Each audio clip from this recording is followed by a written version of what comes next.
उसकी वो रुख करते हैं। अरविंद केजरीवाल, दिल्ली के मुख्यमंत्री अरविंद केजरीवाल को राउज एवेन्यू कोर्ट ने जमानत दे दी है। दिल्ली शराब घोटाले में अरविंद केजरीवाल की गिरफ्तारी हुई थी। गिरफ्तारी के बाद वो तिहाड़ जेल में रहे। चुनाव के दौरान 20 दिनों के लिए सुप्रीम कोर्ट ने केजरीवाल को प्रचार करने के लिए बाहर जाने की मंजूरी दी थी। उसके बाद दोबारा 2 तारीख को उनको सरेंडर करना था, उन्होंने सरेंडर किया और अब राउज एवेन्यू कोर्ट ने केजरीवाल को जमानत दे दी है। ये बड़ी खबर है।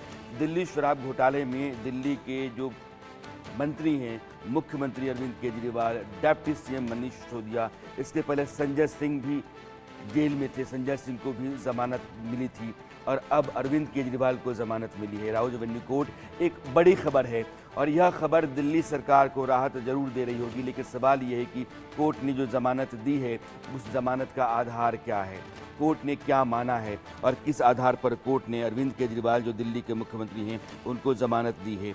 इस मामले की जांच ईडी और सीबीआई दोनों कर रही हैं। जो प्रोसेस का मामला है वो सीबीआई के पास है, जो फंड का मामला है वो ईडी के पास है, पैसों की हेरा फेरी जो हुई है वो ईडी जांच कर रही है और यह जो गिरफ्तारी हुई थी ईडी ने ही अरविंद केजरीवाल की थी और लंबे समय से अरविंद केजरीवाल लगातार कोर्ट में कहते रहे कि मेरी गिरफ्तारी, मेरी कस्टडी, यह दोनों गलत हैं और सुप्रीम कोर्ट ने कहा था कि अगर आपको अपनी गिरफ्तारी और कस्टडी को लेकर के लड़ाई लड़नी है तो नतीजा बहुत देर में आएगा, चुनाव का समय है।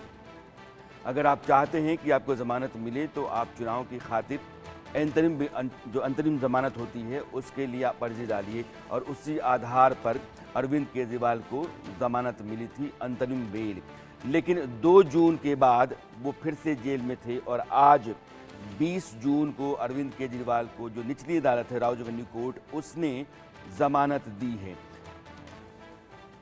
हमारे लीगल एडिटर आशीष सिन्हा मेरे साथ हैं। आशीष, जमानत का आधार क्या है? आप देखिए, अभी ऑपरेटिव पार्ट में राणा जी, अभी राउज एवेन्यू कोर्ट ने कहा है अरविंद केजरीवाल को 1 लाख रुपए के निजी मुचलके पर जमानत देते हैं। इसी बीच ईडी की तरफ से अदालत से ये गुहार लगाई गई कि हमें 48 घंटों का वक्त दिया जाए और 48 घंटों तक अरविंद केजरीवाल का जो जमानत बॉन्ड है यानी कोर्ट का जो आदेश है फिलहाल उसे लागू ना किया जाए, क्योंकि हम इस फैसले को हायर कोर्ट यानी दिल्ली हाई कोर्ट में चुनौती देना चाहते हैं। अभी अदालत में बहस इसी बात की हो रही है कि क्या ये अदालत का आदेश है ये तत्काल प्रभाव से लागू होगा या फिर जो ईडी ने अदालत से गुजारिश की है कि उन्हें 48 घंटों का समय दिया जाए ताकि इस फैसले को वो चुनौती दे सके। हालांकि सबसे बड़ी बात यह है कि अरविंद केजरीवाल को दिल्ली आबकारी नीति मामले में बहुत बड़ी राहत मिली है। जो आर्गुमेंट हुए थे उन आर्गुमेंट के हिसाब से, चूंकि ऑपरेटिव पार्ट है, कोर्ट के ऑर्डर को हमने पढ़ा नहीं है, लेकिन ऑर्डर जो ऑपरेटिव पार्ट है उसमें ये बात समझ में आती है कि कोर्ट ने इस बात को माना है कि अरविंद केजरीवाल पीएमएलए की धारा 45 के तहत जो दोहरी शर्त है उसका पालन कर रहे हैं, यानी उन दोहरी शर्तों के दायरे में वो आ रहे हैं, जमानत दी जा सकती है। दूसरा, इस मामले में चार्जशीट जो है वो दाखिल की जा चुकी है। तीसरा, अब इस मामले में जल्द ट्रायल शुरू होगा। तो ये जब सारी चीजें हैं। चौथा, इस मामले की जो जांच है वो पूरी हो चुकी है। अदालत को प्रथम दृष्टया लग रहा है क्योंकि अदालत ने इस मामले में चार्जशीट जो है वो दाखिल की हुई है, ईडी ने चार्जशीट जो है वो दाखिल की हुई है। तो ये सारे आधार हो सकते हैं जिन आधार पर अदालत ने अरविंद केजरीवाल को जमानत दी होगी। लेकिन ये बहुत बड़ी मुझे लगता है कि अरविंद केजरीवाल को राहत मिली है। इस मामले में अगर देखा जाए तो इससे पहले केवल एक संजय सिंह को राहत मिली थी। मनीष को ही आप देख लीजिए, मनीष पिछले 15 महीने से जेल की सलाखों के पीछे बंद है। के कविता ने 2 बार जमानत अर्जी दाखिल की, लेकिन दोनों ही बार उनकी जमानत अर्जी को खारिज कर दिया गया। तो मुझे लगता है कि अरविंद केजरीवाल को बहुत बड़ी राहत मिली है दिल्ली की राउज एवेन्यू कोर्ट से। आशीष, अरविंद लगातार ये कहते रहे हैं कि इस पूरे मामले में मेरा कोई लेना देना है ही नहीं, मेरी कोई भूमिका है नहीं। दिनेश अरोड़ा ने बाद में नाम मेरा लिया, मंगुटा रेड्डी ने बाद में मेरा नाम लिया, शरत रेड्डी ने बाद में, जिन लोगों को सरकारी गवाह बनाया गया उन लोगों को बाद में बनाया गया और वो बार बार ये कहने की कोशिश कर रहे थे कि अलग अलग तरह के दबाव के ज़रिए मेरे खिलाफ बयान डाले गए, फिर मेरा नाम केस के अंदर डाला गया। इसलिए ना तो मेरी गिरफ्तारी वाजिब है और ना ही मेरी कस्टडी कानूनन सही है। इस बात को लगातार वो चैलेंज करते रहे। लेकिन एक सवाल है कि मनीष सिसोदिया, उनको ज़मानत नहीं मिलती है, के कविता को ज़मानत नहीं मिलती है, केजरीवाल को ज़मानत मिल जाती है। और अभी आशीष ये कह रहे हैं कि ईडी यह कह रही है कोर्ट से कि राउज एवेन्यू कोर्ट जो कि निचली अदालत है उसके फैसले को तुरंत लागू नहीं किया जाए, क्योंकि वो हाई कोर्ट में इसको चैलेंज करना चाहती है और जब तक हाई कोर्ट का फैसला वहाँ से नहीं आ जाता है तब तक राउज एवेन्यू कोर्ट अपने फैसले को अमल में ना लाए। तो ये आशीष कोई कोई आधार दिखता है कि अरविंद केजरीवाल को इस तरह से राहत मिलती है, मनीष को, के कविता को, या बाकी बाकी जितने लोग हैं उस मामले में, समीर महेंद्रू, विजय नार, ये सब लोग जो है उस तरह की राहत नहीं मिल पा सके हैं? नहीं, देखिए, अरविंद केजरीवाल का केस थोड़ा सा अलग हो जाता है, क्योंकि अरविंद केजरीवाल की गिरफ्तारी सबसे अंत में हुई है। दूसरी सबसे अहम बात कि जब इन लोगों की गिरफ्तारी हुई थी, कि कविता की गिरफ्तारी हुई थी, चाहे मनीष को की गिरफ्तारी हुई थी, उस समय जांच जारी थी। लेकिन अरविंद केजरीवाल के खिलाफ जो आरोप पत्र दाखिल किया गया, ये 7वां आरोप पत्र था जो अदालत में दाखिल किया गया।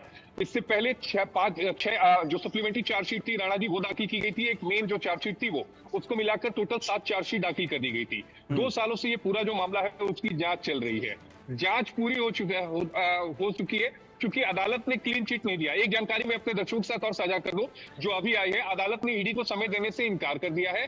बेल बॉन्ड की जो कार्रवाई होगी कल, वो सुबह होगी, यानी कल सुबह बेल बॉन्ड की कार्रवाई होगी, और उसके बाद कल ही अरविंद केजरीवाल जेल की, जो तिहाड़ जेल की सलाखें हैं, उनसे बाहर आ जाएंगे।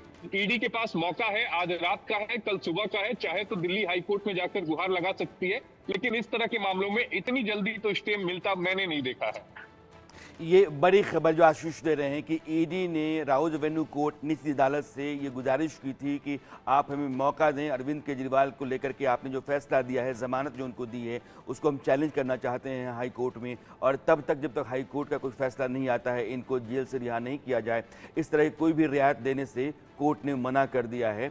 अब ईडी को हाई कोर्ट जाना पड़ेगा। आशीष कह रहे हैं कि इस तरीके से इतनी जल्दी हाई कोर्ट कोई फैसला नहीं देता है, यानी कि अब यह साफ है कि कल सुबह तक अरविंद केजरीवाल तिहाड़ जेल से बाहर आ जाएंगे।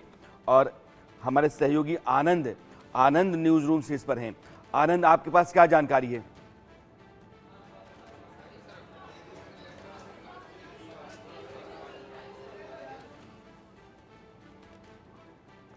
आनंद के पास अभी मेरी आवाज़ नहीं जा रही, लेकिन अरविंद केजरीवाल, मैं आशीष के पास आता हूँ। अरविंद केजरीवाल, जो दर्शक हमारे साथ अभी जुड़े हुए हैं, उनके लिए एक बड़ी खबर यह है कि दिल्ली की राउज एवेन्यू कोर्ट ने उनको जमानत दे दी है।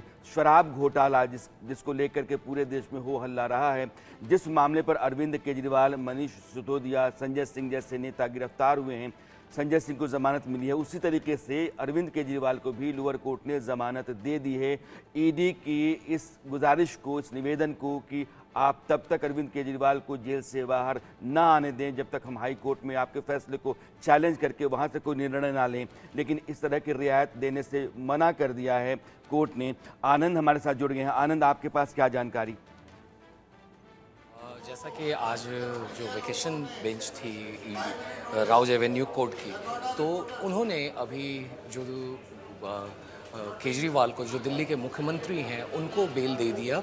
और जब ईडी ने उस पर आपत्ति भी दर्ज की कि हमें 48 घंटे का वक्त दीजिए आप, तो कोर्ट ने सीधे तौर पे कहा कि ये जो ऑर्डर है इस पर किसी तरह का स्टे नहीं लगेगा, और 1 लाख रुपए के मुचलके पे बेल बॉन्ड जो है उस पर केजरीवाल को जो कोर्ट है उसने इनको बेल दिया है। और अब केजरीवाल के लिए रास्ते खुल चुके हैं कि वो वापस बाहर आ सकते हैं। मैं आपके पास आना चाहता हूं। दिल्ली हाई कोर्ट की मैं बात करता हूं। दिल्ली हाई कोर्ट में अरविंद केजरीवाल पहुंचे थे कि मेरी गिरफ्तारी, मेरी कस्टडी